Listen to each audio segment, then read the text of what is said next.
मौलाना नजीर हुसैन साहब के शागिर्द हैं और सबसे ज्यादा मुल्क में इन्होंने गैर मुकल्लियत की तबलीग की।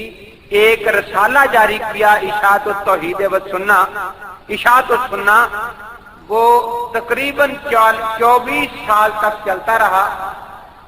लेकिन इन्होंने जो गैर मुकल्लियत फैलाई उसका नतीजा इन्होंने क्या निकाला, वो लिखते हैं जो लोग कुरान और हदीस से खबर ना रखते हों और उलूम अरबिया अदबिया से जो खादमे कुरान और हदीस हैं ना आशना हो, सिर्फ उर्दू फारसी तर्जमे पढ़कर या लोगों से सुनकर या टूटी फूटी अरबी जानकर मुजतहिद और हर बात में तकलीद को छोड़ बैठे हों, उनके हक में तर्के तकलीद सवाए गुमराही के और किसी चीज की तवक्को नहीं। 25 साल का मेरा तजर्बा ये है कि जो लोग बेइल्मी के साथ तकलीद के तारिक बन जाते हैं वो आकर इस्लाम को सलाम कर बैठते हैं। 25 सालों के अंदर अंदर उसने जितने गैर मुकल्लिद बनाए थे वो सारे, कोई मिर्जाई बन गया, कोई नेचरी बन गया, कोई चकरालवी बन गया। अब वो रोने पीटने लगा कि 25 साल की तरके तकलीद का ये नतीजा है कि सैकड़ों हजारों आदमी मुर्तद होकर काफिर बन गए। एक किताब है अल किताबुल मजीद फी बहस तकलीद, अमृतसर से छपी है, मौलवी महबूब अली साहब की लिखी हुई है।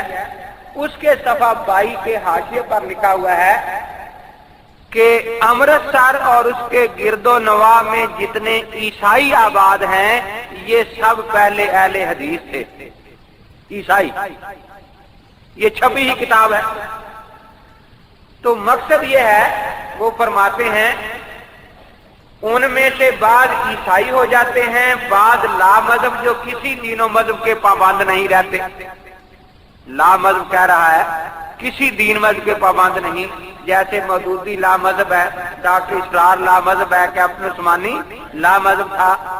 ये तकलीद से निकलकर सारे ला मजहब बन गए ना, वो एक कोई मजहब पेश करे उसको मानने के लिए तैयार नहीं है।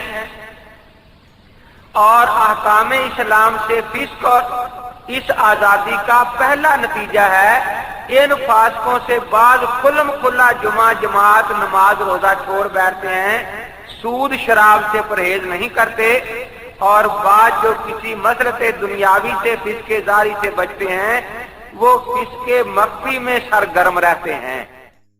मिर्ज़ा के लिए थे हर जाय के लिए थे, मिर्ज़ा के लिए थे हर जाय के लिए थे। वो मौत का ज़ख्म उलमाए देवबंद नानौत भी कलश कर सिद्क़ो वफ़ा का पे कर।